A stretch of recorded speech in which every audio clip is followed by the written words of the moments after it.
say Jesus, Jesus, Jesus. One more time. Say Jesus, Jesus, Jesus. Oh, hallelujah, God. Oh, we receive the double portion of your presence in this place. We have a new song for you. Come on. Clap your hands for Jesus. We have been anointed, chosen, and favored. We can do amazing wonders and great things through Christ our God. You lavishly gave us your love. Come on, lift your hands for Jesus. Sending your one and only Son. Jesus, you're my treasure. Yeah, you're my double portion. Jesus, you're my treasure. Yeah, you're my double portion. Everybody clap your hands.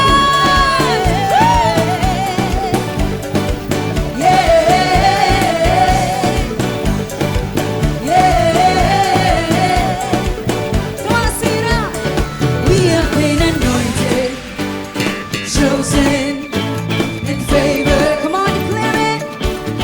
We can do amazing wonders and great things through Christ our God. You lavishly gave us your love by sending your one and only Son. You lavishly.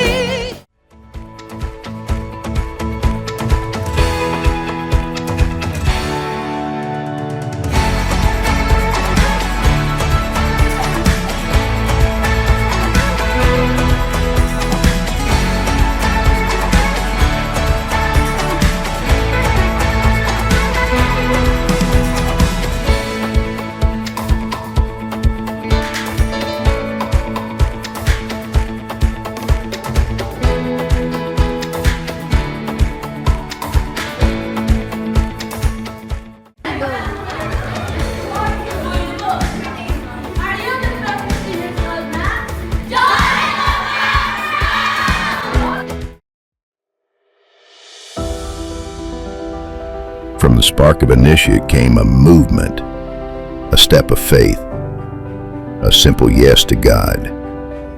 What we began, He is now enabling.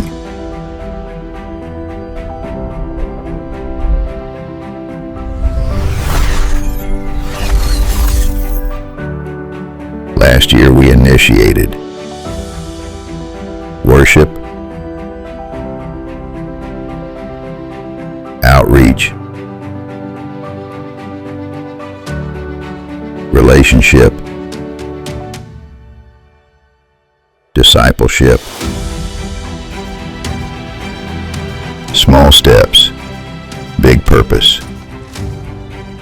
God was already preparing us for more. Now we declare, He is the enabler, the one who strengthens, provides, empowers. He enables leaders to rise, worship to ignite, lives to be transformed, not by our strength, but by His Spirit.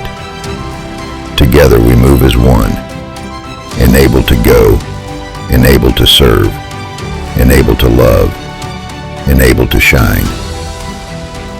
To Him who is able to do immeasurably more, be all the glory.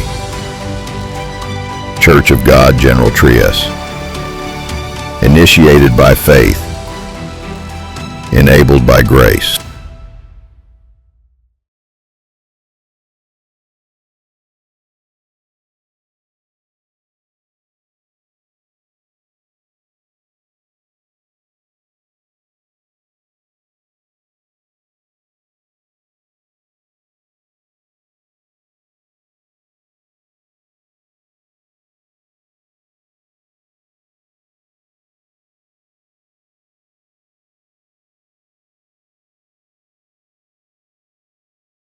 Wow. No, kamusta po ang atin pong bagong taon? Hello, may kasama po ba ako? Hi. Hello. Ayan, may kasama pala ako. Wow. Ano, so alam nyo, New Year is always special. No, kasi nga we talk of new beginnings, no? New goals, new habit, new dreams, new chances, new plans. Amen? Marami tayong bagong gustong mangyari sa ating mga buhay. Amen po ba? Ano? Pero alam niyo po, siguro the right question is not what are you starting new today? But ang maganda sigurong tanong ay, paano mo ito gagawin? How will you start this? No? Pero para sa akin, no, dapat inuumpisahan natin ang mga bago sa ating buhay ng tama. No? At yun po ang aking title ng sermon for today. Start the new year right. No? Kasi alam niyo po, maraming magagandang mga plano, no? Maraming mga magagandang binabalak ang bawat isa sa atin, pero pag tayo po ay nagsimula in a wrong foot, pwedeng ito po ay hindi matutupad o tayo po ay mapahamak. Amen po ba? No, parang ano lang yan parang paglagay lang ng wrong address sa GPS. Sino po nakatry na yan? Noong nagkamali siya maglagay ng wrong address doon sa dapat niyang pupuntahan. Kaya kahit gaano siya kabilis, no? Kahit gaano siya kagaling na driver, hindi siya nakarating sa kanyang paroroonan. Bakit? No? Kasi mali ang kanyang simula. Kaya it is important to start the new year right. Amen? So our text now will come from Proverbs 3 verse 5 to 6. Sabi diyan, trust in the Lord with all thy heart, and lean not unto thy own understanding. In all thy ways acknowledge Him, and He shall direct thy path. Wow! What a beautiful promise na galing sa ating Panginoon. So I have here 4 points. No, I have divided that into 4. No, kung paano tayo magsimula ng ating taon na tama. Amen? So yung una-una ay start the new year with God. No? Dapat ang lahat ng ating balakin ay nagsisimula muna sa Panginoon. No? It starts with God. No? Maraming tao that they start with planning, no? They start with their dreams, they start with other things. Pero ang sinasabi ngayon sa atin ng Panginoon is, anak, start with me. Amen? No, magsimula ka sa akin. No, para ang iyong mga balakin ay magtatagumpay. That's what God wants us to remember today. No, na kailangan magsimula tayo sa Kanya. Kaya, alam niyo po, ako'y natutuwa that you are here today. No, kasi you wanted to start this new year. No, as we stand at the doorway of the new season, of the new year, nandito tayo. Nagsisimula ng tama, nagsisimula sa Panginoon. Amen? Sige, palakpakan muna natin ang ating Panginoon. Hallelujah. In Proverbs 3 verse 5a, sabi doon, trust in the Lord with all your heart. No? So, ibig sabihin ay pagtiwalaan natin ang Panginoon. Ano po ba ang ibig sabihin ng word na trust? No? Bilugan natin word na trust na yan, no? Ang trust, no, sa Hebrew language, ang ibig sabihin ay bata. No, everybody say bata. Yan, no? Ang ibig sabihin ay total dependence, reliance. No? We are giving our full weight to Him. No? So parang ang silya, you have faith in the chair, no, na pag naupo ka, ay hindi ka mahuhulog. That's faith. Amen? No? Parang nilalagay mo ang iyong sarili fully, to that thing or person, to that object. And the object of our faith is, of course, the Lord. Amen? No, siya po yung pinag-uukulan natin ng ating buong pagtitiwala. No, she is the object of our trust. No? Siya lang naman ang tinatawag natin na faithful and true. Wow! Sa Revelation nakalagay doon, our God is faithful and true. No, na kahit na sabi nga sa Timoteo, kahit minsan sablay tayo, we are not faithful, but sabi doon, God will always remain faithful. No, ganun kabuti ang Diyos na ating sinasamba. In the Old Testament, He is a covenant-keeping God. No, alam ko na kayo ay may usapan ng Diyos. Personally. When you say it's covenant, it is personal, right? Tama. No, kaya tayo po ay narito because we have already established our covenant with the Lord. No, na paglingkuran kita, Panginoon, no, ito yung aking way ng paglilingkod sa iyo. Ano? At alam ko na hindi mo ako pababayaan. No, that's a covenant. And God always fulfills His covenant. Part of the covenant. At times, tayo po ay sumasablay, pero ang Diyos ay laging tapat sa Kanyang mga pangako. Amen? So, how will we trust the Lord? No? What is the extent of our trust should be to God? No? Pwede, kasi lahat ng tao nagsasabi, nagtitiwala naman ako sa Panginoon. No? I believe in God. No? Kahit nga lumabas ka ngayon dyan sa labas, no? Pag tinanong mo ang mga tao, they also believe in God. No? But how much? No? They believe God. How much they trust God. No, yan po ang sasagutin ng ating next phrase. No? Sabi diyan, with all of your heart. No, with all. No, when you say with all, ibig sabihin yan, undivided. No, ibig sabihin yan, not conditional. Hindi siya nakabase sa kondisyon ang ating pagtitiwala sa Panginoon. No, right now, I'm suffering from pain, no, dahil sa gout. And yet, this condition, no, will not prevent me in serving the Lord. Amen? No, so ganun, no, hindi dapat siya, ang mga circumstance natin will hinder us in trusting God. Dahil karapat-dapat siya sa ating pagtitiwala. Amen po ba? God has been faithful to us.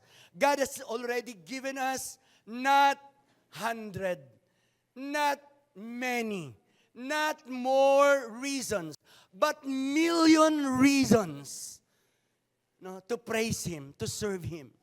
Amen? No, marami sa atin dito ay medyo may katandaan na sa paglilingkod sa Panginoon. And they could attest, no, how good God is in their lives. Amen po ba? No? Kasi ngayon, wala po tayo dito kung hindi natin na-experience ang kabutihan ng ating Panginoon. Kaya naman nararapat na ang ating pagtitiwala ngayong taon, no? In starting this year with God, dapat iuukol natin sa Kanya ng buong buo. Amen. Hallelujah. Alam nyo, when you say heart in the Old Testament, hindi lang ito tumutukoy sa physical heart. No? When you see heart in the Old Testament, it doesn't only refer to physical heart. No?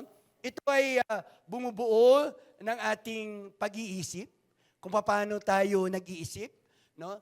O paano tayo nagde-decide, which is our will, and of course, yung ating emotions and inner selves. No, so ibig sabihin, no, yung pag sinabi pala nating heart, ito yung kabuuan ng ating pagkatao, no, bilang mga anak ng Diyos. No, so dapat if we trust God, ibigay natin sa Kanya ito ng buong buo. No, so ibig sabihin, starting the new year with God is actually placing your full confidence, no, towards Yahweh. Amen. How many of you here are ready and confident to face 2026 because you have God? Wow. Parang konti lang, no? How many of you here has full confidence in facing the new year because you have God with you? Amen. Sige, palakpakan po natin ang ating Panginoon. No, Yahweh, with the entirety of your inner being. So, ganun pala yung extent ng trust na ipagkakaloob dapat natin sa ating Panginoon. It's not based in our circumstances. No, pag maluwag lang, no, saka lang ako magsisimba, pag may panahon lang, no, kailangan it should be intentional. No? You have to will it. No, you have to purposely do it. Amen. Nasasadyain mo siya. No, hindi lang dahil convenient, na kung hindi talagang alam natin na deserve ng Panginoon ng ating pagsamba. Sabi nga, huwag nating hayaan yung mga inanimate object, yun yung magpuri at magsalita patungkol sa Panginoon. Nangyari na po yan sa Old Testament. You know? Na mga animal nagpupuri, di ba? Bato nagpupuri, di ba? Huwag nating hayaan yon. Tayo dapat na mga nilalang ng Panginoon na may bibig, may kamay, may paa, ang dapat magpuri sa Diyos na karapat dapat nating sambahin. Amen. Hallelujah. Yes, no? In Matthew 6:33, ito po ang sinasabi. But seek ye first the kingdom of God and His righteousness, and all these things shall be added unto you. So dapat, no, the foundation of our 2026 should be God. No? Should be God. No? Dapat siya yung una. No? Di ba pag tayo po ay gumagawa ng bahay, may foundation. Tama po ba? No? May foundation po siya. At kung weak ang foundation, pwede po siya magiba kaagad-agad. No? Kung may bagyo, at kung mayroong mga lindol. But if our foundation is strong, no, gaano man kalakas ang bagyo, gaano man kalakas ang lindol, tayo po ay hindi matitinag. Because our foundation is strong. So dapat gano'n, no? You take our God first, no, before anything. Sabi nga, and all these things shall be added unto us. So ngayong year na ito, habang tayo nag-uumpisa, no, sa pagtahak ng panibagong taon na ito, ano, marapat lang na ang Panginoon ang ating inuna. Hello? No, yung ating inuna. No, dapat tayo po ay matuwa, magalak, because we are here today and made Jesus the foundation of our 2026. Because dahil doon tiyak, no, ang ating tagumpay. Binasa kanina ni Sister Joy, lahat ng sumusunod sa Diyos at naglilingkod sa Kanya, ang inaasahan lamang ay walang katulad na pagpapala galing sa Panginoon. Amen. Hallelujah. Sige, mas malakas pa sa Panginoon. So when we put God first, here's what happened. No, our priorities become clearer. No? Our priorities become clearer. Now, when we allow God to be first in our lives, no, naging mas klaro, no, mas nakikita natin, no, ang ating tinatahak, no. Mapalad po tayo, sabi nga ng Biblia, no, hindi lahat ng mga nilalang ay nagpapahayag ang Panginoon, no. Ang Panginoon yung nagpapahayag lamang sa kanyang gustong pahayagan. No? At tayo po yun. Amen po po. Yung mga taong nagsasamba sa Kanya at patuloy na kumikilala sa Kanya bilang Panginoon at tagapagligtas. If you want your priorities to be clearer, then put God first in your lives. Amen? Secondly, our decisions become wiser. Dahil nakabase na ito at nakababad sa panalangin, no, nakababad na ito sa salita ng Diyos, no? At na panalangin na ito ng kanyang proteksyon, no? Ng Diyos na ating sinasamba. Thirdly, our steps become steadier. No, hindi na tayo pagbago-bago ng mga desisyon, no? Kasi nga alam na natin yung landas patungo doon sa atin pong minimithi, no? Delays are being avoided na, no? Kasi nga ay sumusunod na tayo. We have put God first. Remember yung mga Israelita, no? Sabi ng Bible, no, it could took them just a little more than 2 weeks to reach the promised land. Alam ba natin yon? Na kung tuwid na daan ang kanilang dinaanan patungo sa lupang pangako, ganun lang ang kailangan nila i-spend. But since hard-headed sila, hindi sila nakikinig sa Panginoon. No? They did not put God first. In fact, they just lean in their own understanding. That's why delays happened. No, 40 years. No, when pa kaya pala itong marating ng more than 2 weeks. Wow. No, sometimes yun pong nangyayari po sa atin. No, hindi naging steady ang ating pagtahak sa daan na gustong padaanin sa atin ng Panginoon because we have not placed God, no, at the lead portion, no, of our steps. Yes, God wants to be part of your lives, but He also wanted to be the leader. Hello? To be the leader of your life. You know? Here's what happened naman, no, when we start with God. No? Ito pong ibig sabihin ng kung paano tayo mag-start sa Panginoon. Prayer before planning. No, prayer, no, is a very powerful weapon na mayroon pong isang Kristiyano. Wala po akong nakitang isang Kristiyano na nagtagumpay na hindi marunong manalangin. No? Actually, the secret of a very victorious spiritual life of a Christian is prayer. Because this is our only connection with the Lord.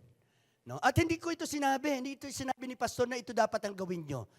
This is asked and commanded by our Lord. Sabi niya nga, turuan ko kayong manalangin. And you must pray like this. Sabi ni Jesus. Hindi niya lang tinuro. No? Ito po ay kanyang ipinakita. No? Ay kanyang dinemonstrate, in-exemplify upang ito ay ating masunod. No? Have you observed, no, the kind of prayer Jesus had bago siya magpatungo doon sa Kalbaryo, no? Yung nagpe-pray siya sa Gethsemane, no? Na halos lumuwa at yung pawis niya ay magiging dugo na. That's how intense prayer can be, no? How many times have you already prayed such an intense prayer? Paano tayo nananalangin? No? Have you prayed while crying? Have you prayed while kneeling? Or how do you pray? No? If you want, no, big things to happen in our lives, pray big time. Amen. Pray big time. Pray desperately. No? How many times did you already cried when you pray? Or, kung ibibigay sa akin ng Panginoon, hindi bibigay niya. Bahala siya. Wow. Wow. No? How many of you have prayed and showed God how desperate you are, no, of the things you are asking from Him? Amen? Kailangan natin yun. No? I remember one time, no, I have a scene na talagang dala ng kabataan, no, na parang hindi ko mawala-wala sa aking katawan. No? Talagang, every time I do it, talagang nalulungkot ako. The Holy Spirit is grieving inside of me. So hindi ko, Lord, ayoko na nito. Ayokong masaktan ka pa sa aking ginagawa. So what I did, no? dumipa ako sa sahig. No? Umiyak ako sa Panginoon, Lord, hindi ko to kaya. Pero dahil kasama kita, kaya ko at magtatagumpay ako. Tulungan mo ako, Panginoon. Dahil ang gusto ko ay mabigyan ka ng kaluguran sa aking buhay. And impromptu, no? After I prayed, nawala ang mga desire, lustful desire that I have when I was young. Amen? Now, how many of you have prayed such kind of prayer just like Jesus prayed?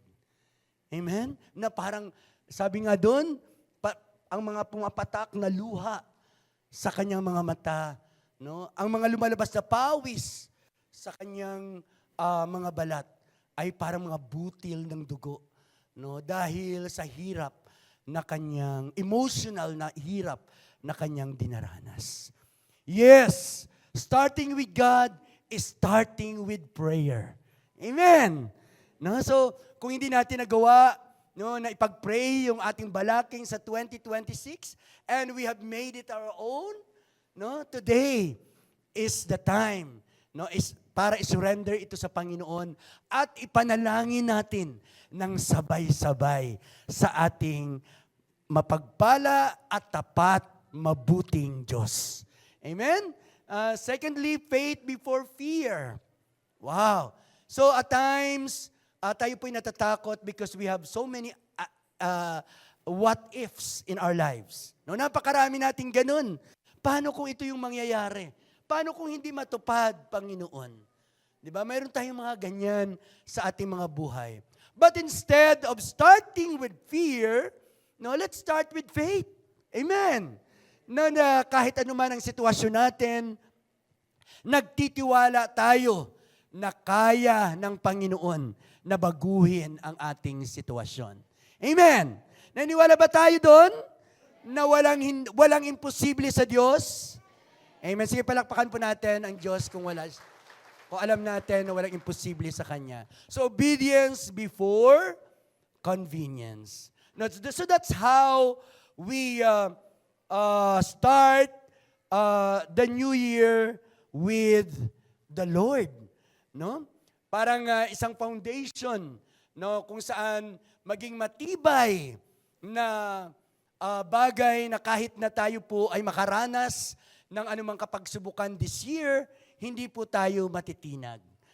Kasi ang Panginoon, He did not promise, no, a life na walang trouble. But He promised, no, that He will be there. Amen. Na nandun siya sa gitna ng ating mga bagyo. Nandun siya sa gitna ng ating mga problema. Nandun siya sa gitna ng ating kapagsubukan. At hindi niya tayo kailanman pababayaan. Amen? Hallelujah. Point number 2, stop leaning on your own understanding. No, sabi ng 5, no, sa verse 5 ng chapter 3 ng Proverbs, lean not unto thine own understanding. Yan, no? Huwag daw tayo manahan sa ating lamang sariling kakayanan, sa ating sariling kaalaman. No? Why? No? Bakit? One is because our understanding is limited. Hello? No? Limitado lang po tayo. No? Alam niyo po, mahirap ito sa atin kasi as human, we want to take control of everything. No? Kasi yun ang tinuturo sa atin ng science o ng society.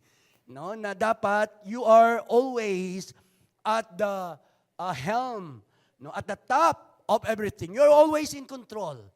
No? But you know what? No? At times, kailangan natin bitawan, no? Yung control na yon and allow God to take charge. Amen? No?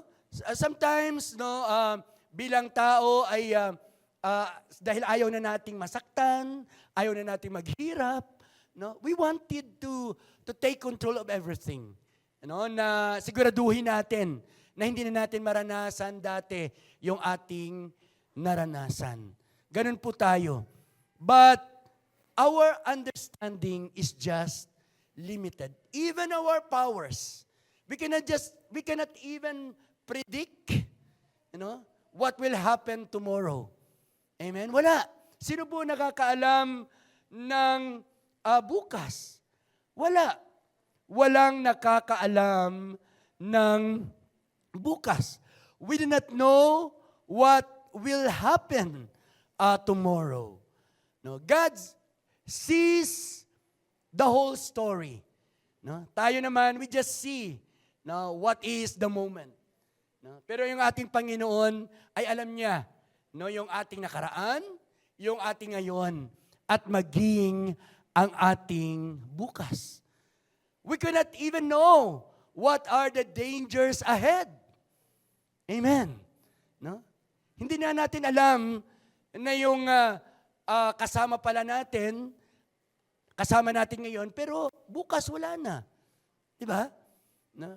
By the way, tayo po ay may dalawang kapatid na pumanaw na sa Panginoon. No? Ang isa nating kapatid ay si Brother Romy, is now with the Lord. Pero ang ganda ng kanyang kwento ng kamatayan. Kasi siya po ay natulog lang. Tapos siya po ay nawala na. Ganun lang po siya, natulog lang po siya. No? Kilala niyo po ba si Brother Romy, yung nagsasabi ng Amen? Yung dyan siya lagi sa may poste na yan. At he is already at his age, 70 plus years old. Na 74. Kung ano po yung nakalagay sa Biblia. Sabi nun, 70 and a half. Ganun din po siya.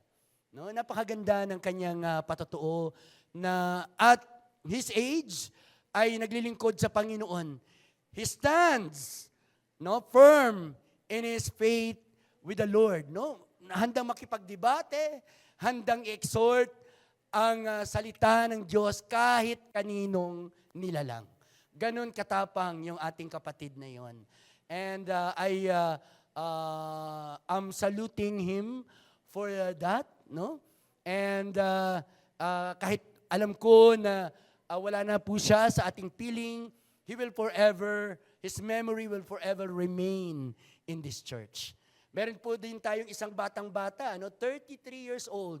Anak po siya ni Ate Carmen, kung inyo pong naalala yung ditong umuupo, tapos mayroong mga apo, yung nanay ng mga apo na niya yun na nagtatrabaho, ay nawala na rin at umuwi na rin sa Panginoon. Ibig sabihin, all of us doesn't even know and have control of our own lives. Sabi sa Jeremiah 10:23, I think, sabi doon, hindi namin pag-aari ang aming buhay, Panginoon. At ikaw lang ang may karapatan kung ano ang mangyayari sa aming mga buhay. Amen? So kaya, let us stop leaning on our own understanding. The truth is, we need God. Sabihin mo sa katabi mo, kailangan natin ang Diyos. Yan. Lalo na sa pagpasok natin sa taong ito, mas kailangan natin ang Panginoon. Secondly, our understanding is often influenced by fear, not by faith. Tayo po ay laging takot.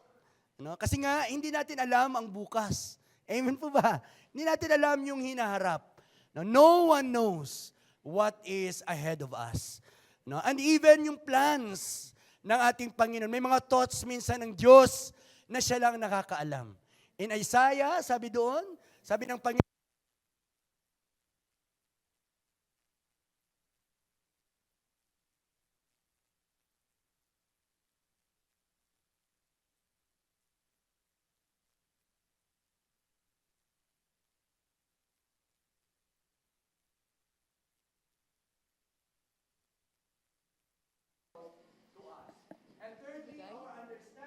can be deceiving.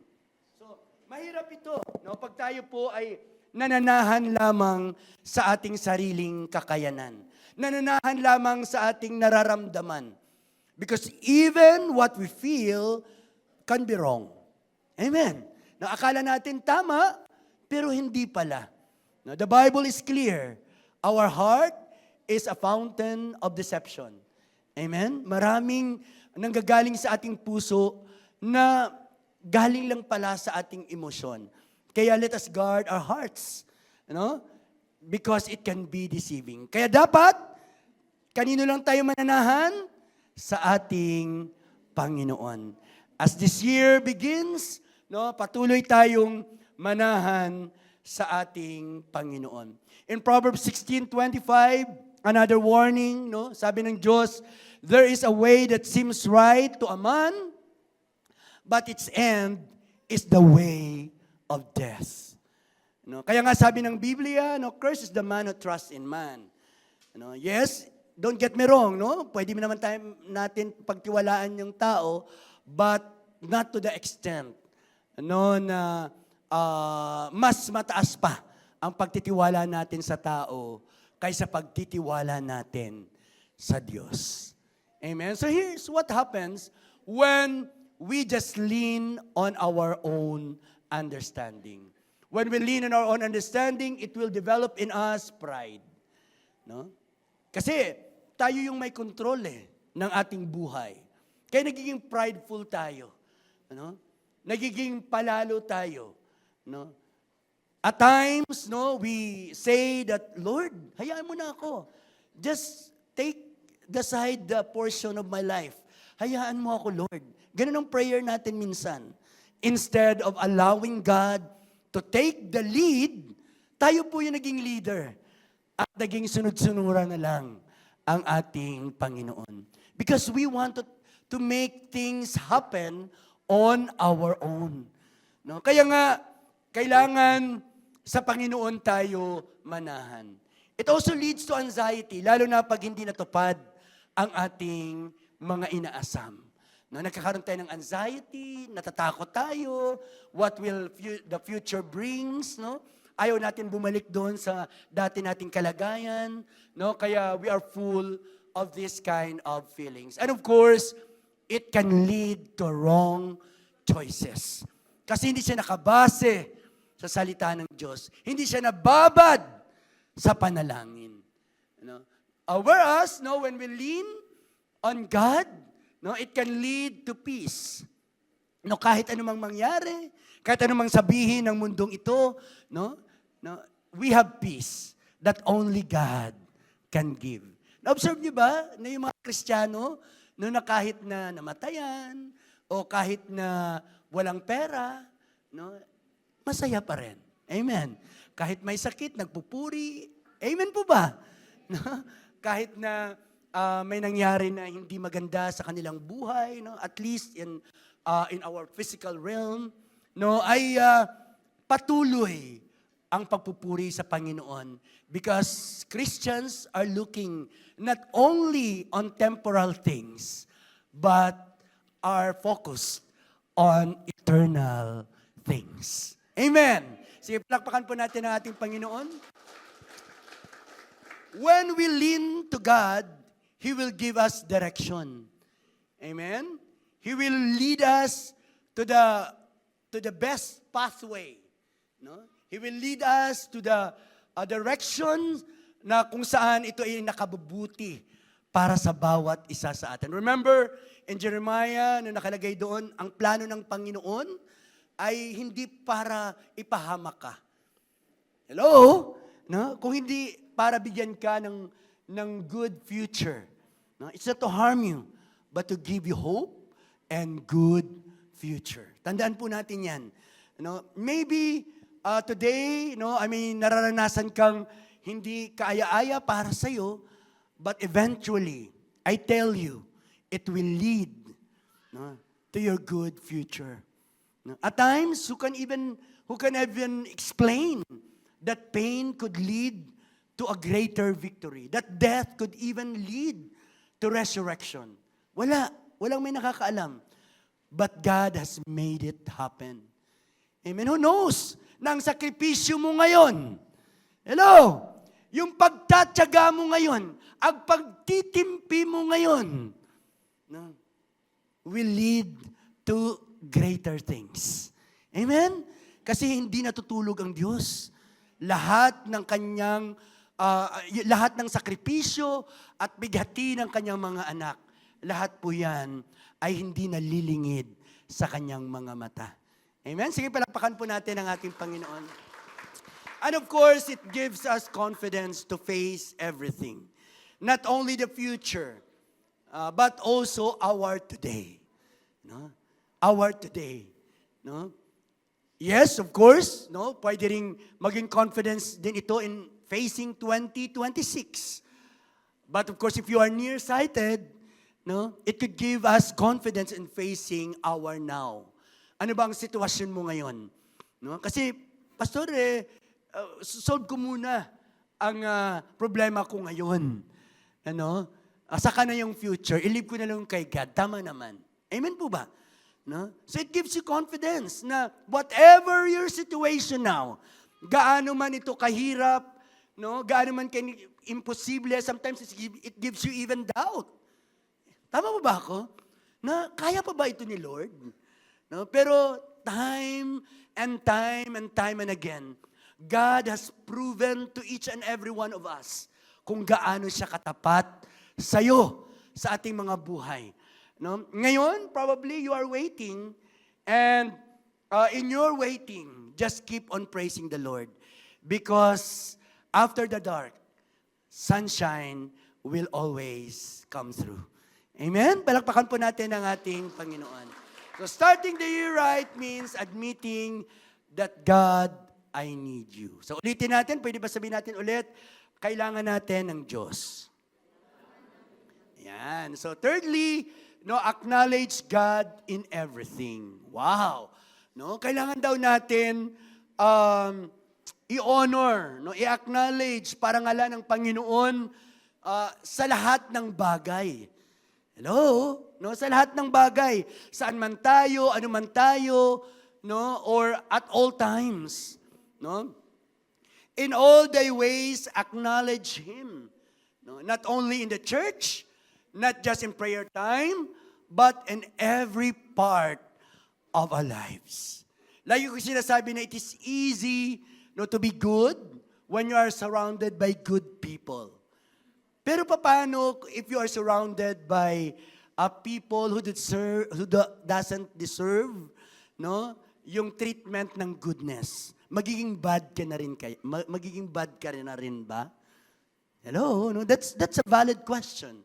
Kasi people are sometimes have this what we call reciprocating love, kind of love.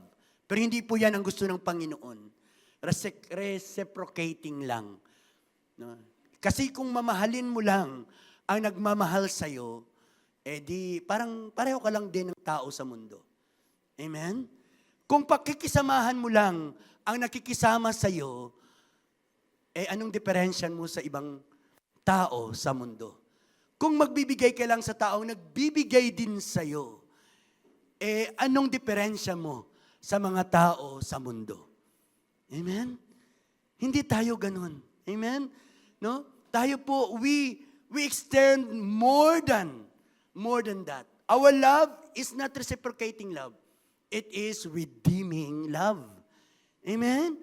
No, na kahit mahirap mahalin, no, ay kailangan nating mahalin. Amen? Kaya nga ang mundong ito is a little bit good or better because of us. Because of us Christians. Alam ba natin yun? No? And this world will never be better kung wala po tayo dito sa mundong ito. Amen? Kasi sa mundong ito, no, survival of the fittest. No? Kung hindi mo ako mamahalin, hindi kita mamahalin. Di ba? Ganun po. Kung sinampal mo ako, masasampalin kita. Di ba? Ganun po sa mundong ito. Amen po ba? Amen. But that's not what God wants us to do. No, God wants to be part of our lives. Saan ka man, sino ka man, at kailan pa man. Amen? No? Alam nyo, there are people na they wanted to compartmentalize their lives. No? Iba-iba yung kanilang buhay. O sana wala po dito yan sa atin. Iba yung kanilang actuation pag nasa church sila. No? Iba naman pag nasa trabaho sila. No? Iba naman siya pag siya po ay nasa school. No? Iba naman siya pag kasama niya mga barkada niya. No? Dapat iisa lang. Amen! No? Bilhin mo yan, iba-iba yung mukha mo. No? Iba kapag nasa church, iba kapag nasa ibang lugar. No? God wants us to be, to have this kind of integrity. Diba? Kaya nga, dapat, kailangan God is in every part of our lives. No? Para kasi minsan parang inimbitahan natin ang Panginoon sa bahay natin na gusto natin ay nasa sala lang siya. Kasi nandun lang yung maganda eh. No? Ayaw natin siya papuntahin sa kusina, ayaw natin siya papuntahin sa bed natin, ayaw na papuntahin natin siya sa terrace natin. No? Pero dapat, no, in every part of our lives, dapat naroon ang ating Panginoon. Amen po ba? Hala, sige palakpakan po natin ang Diyos. Why? No, bakit? No, because acknowledging God keeps our plans in harmony with His purpose. No? Nagiging, ang mga prayers natin, alam nyo, pag tayo po ay naging malalim na sa ating prayer time at naging malalim na, no, sa salita ng Diyos, pag-utter pa lang natin ang ating prayer, alam na natin eh, kung sasagutin niya ng Diyos o hindi. Kasi minsan, prayer mo to, sablay. Parang pang selfish na yun, hindi siguro, hindi yun ibibigay ni Lord. Eh. Alam mo naman na eh. Di ba? Pero tiyak ako, pag ito'y kalooban ng Diyos, ito po ay ipagkakaloob sa iyo ng walang duda. Amen? Sige, palakpakan po natin ang ating Panginoon. Acknowledging God is an act of faith and worship. No, when we acknowledge God amongst people, no, among our mates, no, among our schoolmates or mga kabarkada, mga kakilala, kung siya po ay ating ipinakikilala, no, ay it is also an act of faith and worship. No? Ang problema, minsan, ay hindi tayo nakikilala. No? How many of you, yung ganon, na nung makita ka ng isa mong kaibigan, ay matagal na kayong magkasama, pero sa kanya lang nalaman, so, mga 2 years na, 3 years na. Pero 3 years na kayo magkasama. Sa kanya lang nalaman na Kristiyano ka pala. Wow! Kristiyano ka pala? Ba't hindi ko nalaman? 3 years na tayong magkasama. Ba't hindi ko alam na Kristiyano ka? Wow! No? Grabe, no? Paano nangyari yon? Na hindi ka nakilala ng iyong kasama sa trabaho na Kristiyano ka pala. Ano yung secret agent ka lang? No? Ano ka, parang ano ka lang? Yung, siguro, alam mo hindi nakakatuwa yon, no? Na hindi ka nakilala. No? Kasi ibig sabihin nun, kung anong ginagawa nila, pareho lang din ang ginagawa mo. Kaya hindi ka nila nakilala. Amen po ba? No? Hello! So, bato-bato sa langit, ang matamaan ay magbago na. Yes, bad news yon. Pero alam niyo po kapatid, buhay pa tayo. At mayroon pa tayong pagkakataon na mabigyan ng pagsambang tunay ang ating Panginoon. Amen! Hallelujah! Acknowledging God brings blessing and guidance. No? Ang linaw ng pagkabasa kanina ni Sister Joy, no, ng teksto natin sa Psalms, na pag tayo po ay patuloy na naglilingkod sa Panginoon, hindi niya tayo pababayaan. Bagkus, tayo po ay kanyang pagpapalain. No? Ganun po talaga ang buhay na naglilingkod sa Panginoon.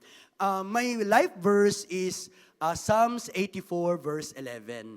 No? Buhat ng nabasa ko siya, no? So when I was young, ay ito na naging panuntunan ko sa buhay at hinawakan ko na po siya, no, hanggang ngayon. Ang nakalagay doon, God is our sun and shield. He bestow favor and honor. And no good things will He ever withheld for those whose walk is blameless. Yan pong pinanghawakan ko, na sinisikap ko na makagawa ng kalooban ng Diyos. At lahat ng nangyayari sa aking buhay ay puro favor and honor na nanggagaling sa Kanya. Dahil pangako niya at hindi niya pwede itong baliwalain. Amen? Sige, palakpakan po natin ng Diyos. You too, magkaroon kayo ng life verse sa inyong mga buhay. Panghawakan niyo yon. Lagi niyong sabihin sa Diyos, Lord, ito po ang sabi mo. Ito po ang sinabi mo. Kung ikaw po ay may sakit, Lord, sabi mo, pagagalingin mo ako. Sa iyong mga latay, sa iyong mga salita lamang, ay pinagaling mo na kami. Yan. God will heal you. Amen? Or kung kayo po ay may financial difficulty, sabi ng Panginoon, I have made you as more than conqueror. I have made you to be the head and not the tail. So, ibig sabihin, Lord, naniniwala ako sa iyong salita. Let this come to pass in my life. And it will. Amen? Kaso lang wala kasi tayong verses eh. Paano natin hingin sa Panginoon ang mga bagay na ito? Amen po ba? Lord, inaapi po ako. No? Sabi mo, Lord, mapalad ang mga naaapi. No? Or sabi mo, Lord, ikaw magtanggol sa akin. No? Hahayaan ko lang sila. No? Pronto, after some prayer like that, malalaman mo na lang na yung kumakalaban sa iyo ay wala na. No? Parang sila po ay parang sinusunog. Alam niyo, naranasan po namin yan. No? When we were allowing somebody to rent our place, no, na kailangan na namin, nalaman namin na mayroon pala silang ginagawang hindi maganda. Pero hindi namin mapaalis kasi sobrang tapang, no? Sobrang siya, no? Parang pumapatay, no? Parang gano'n. Sabi namin, pag-pray na lang natin. No, alam niyo, nung pinag-pray namin after a week, no? Lumapit, pumunta dun sa bahay. Sabi niya, Pastor, ay aalis na po kami kasi parang sinisindihan po ang aming katawan sa lugar na kung saan kami nag-arkila. Umalis na sila ng kusang umalis. Amen? That's how powerful the words of God are. Amen? Oh, hallelujah. So, commit thy way unto the Lord and trust also in Him, and He will bring it to pass. Wow! Grabe pangako ng Panginoon yan.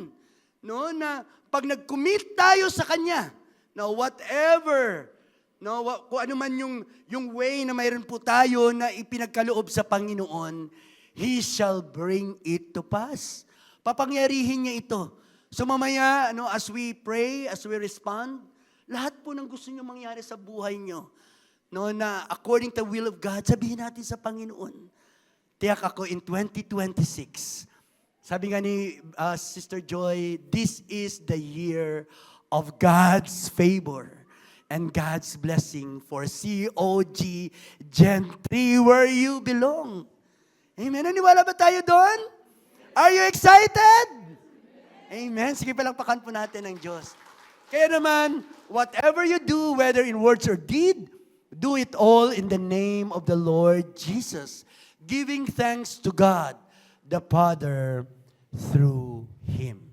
So, kahit sa pananalita, sa gawa, o kahit sa pag-iisip, hindi nakalagay ang pag-iisip dyan. Pero isama ko na rin. Kasi kahit ang ating pag-iisip ay batid ng Panginoon. Amen? No? So, sige po. Lastly, trust God for direction this year. Yun ang pangako niya.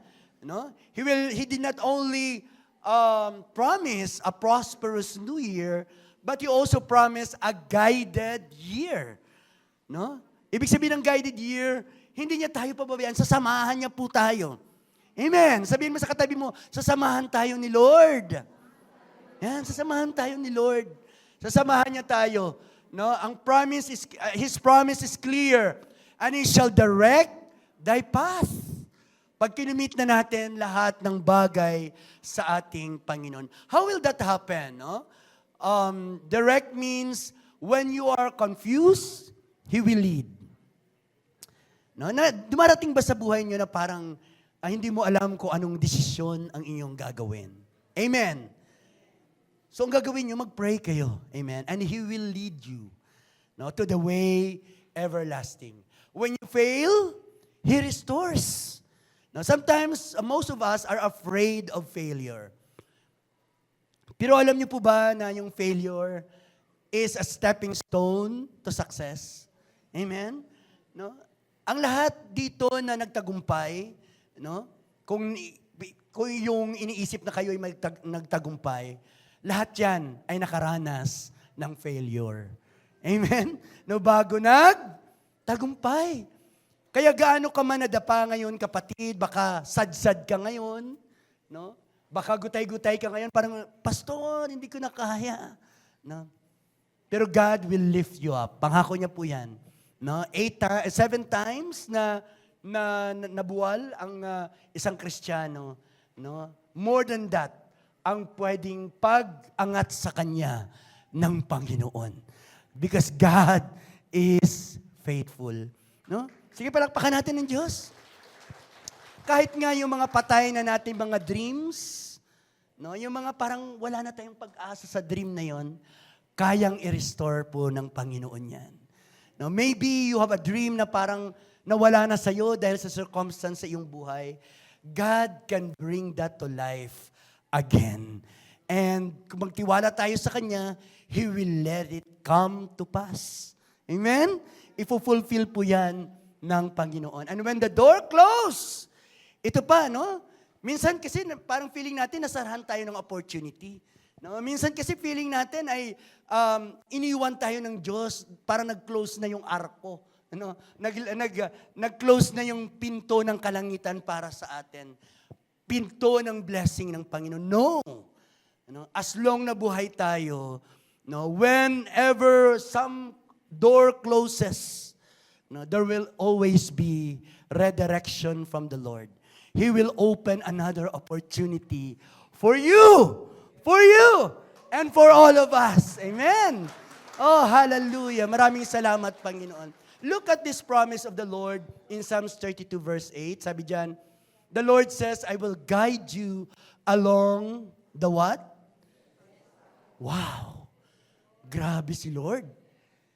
Hallelujah. Pag tayo po pala ay sumusunod sa Panginoon, He will lead us and guide us into the best pathways of our lives. And I will advise you and watch over you. Wow! Kaya magtatagumpay tayo sa 2026. Dahil kasama natin ang Panginoon. Amen! Hallelujah! Hallelujah! Your own ears will hear Him. Right behind you, a voice will say, this is the way you should go. Whether to the right or to the left. No? Kailangan lang natin makinig sa tinig ng Panginoon. Kamusta yung tinig ng Panginoon sa bawat isa sa atin? Wow!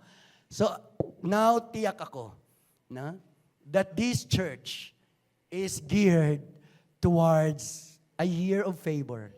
Amen! A year of favor! A year of prosperity. Hallelujah. Thank you, Lord, sa tagumpay na igagawad mo sa amin.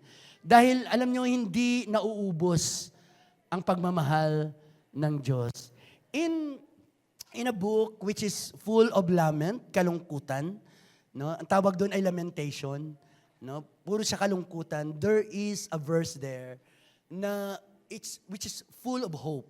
And this is where I will end. Anong sabi doon?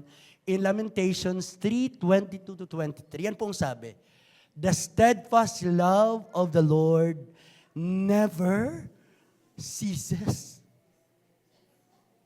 Hindi po nawawala. Hindi po nagmamaliw ang pagmamahal ng Diyos sa iyo. Ano man ang nagawa mo, kapatid, gaano ka mang naging sablay, hari ka man ng sablay, no? Hari ka naman ng rebellion, no? Hari ka naman ng katamaran sa paglilingkod sa Panginoon. The steadfast love of the Lord never ceases. His mercies never come to an end. Habang buhay po tayo, kapatid, may pag-asa. No, mahal na mahal ka ng Panginoon, kapatid. At He will never allow you to be snatched. Sabi dun sa John, no? Hindi tayo kayang agawin ng dyablo sa kamay ng Panginoon habang tayo'y nakikinig sa kanyang mga tinig. Amen? They are new every morning. Great is thy faithfulness. Palakpakan po natin ang ating Panginoon. Let us praise ourselves. Hallelujah. Hallelujah. Wow. Wow. What a message of the Lord for this new year. Kaya mga kapatid, as we step at the doorway of 2026, habang pumapasok tayo sa 2026, I want you to surrender everything to the Lord. Amen? No? Ipagkatiwala natin lahat sa Kanya, yung ating mga plano. Sabi ko kanina, kung hindi nyo pa napag-pray ang plano na yan, gaano man ka-imposible, no, matagal nyo na po pong pinagpipray yan, pero now is the time. Together, we will pray for it. No, I will not ask everyone to raise hands or even ask somebody to come to the front. I want you to have your personal commitment to the Lord. I want you to pray hard. No, kung ano man yung minimithi nyo ngayong 2026, pwede nyo i-shout it out, pwede nyo i-cry it out, pwede nyo gawin yun. No? I will have a moment of silence for all of us to pray for ourselves, no? For our families, for our loved ones. Just say your prayer right now. Just close your eyes. No? Just pray. Just pray to God. Kung ano po yung nilalagay niya sa ating puso't isipan, gaano man ito ka-imposible, gaano man ito kahirap, kayang ipagkaloob yan sa iyo ng Panginoon. I'm excited for one of you to testify someday na, Pastor, pinagkatiwala ko sa Lord ang sitwasyon ko at totoo nga. Totoo siya. Tapat siya. Mabuti siya. Oh, hallelujah. Tinugon niya ang aking panalangin. Matagal ko ng panalangin. Kaya kapatid, huwag mawala ng pag-asa. Gaano man kahirap sa mata ng tao, walang mahirap sa kamay ng ating Panginoon. Oh, hallelujah. And lastly, no, mga kapatid, bago tayo mag-end and bago tayo umawit sa Panginoon, gusto ko i-recite natin ito, this prayer for this new year. Lord, I give you this year. I give you my plans, my decisions, my future, and my fears. I choose to trust you, even when I don't see the whole picture. Help me to start this year right by starting with you. Sige, palakpakan po natin ang ating Panginoon. Hallelujah. Now, as a sign of our response, let us sing this song and make this our prayer. Amen? Habang kung hindi pa tapos ang ating mga panalangin, pwede pa tayo manalangin habang tumutugtog ang kantang ito. Hallelujah. Just commit personally everything to the Lord right now. Giving is part of worshiping. To all who desire to give, you may give your tithes and offering through online bank transaction. Details are provided below.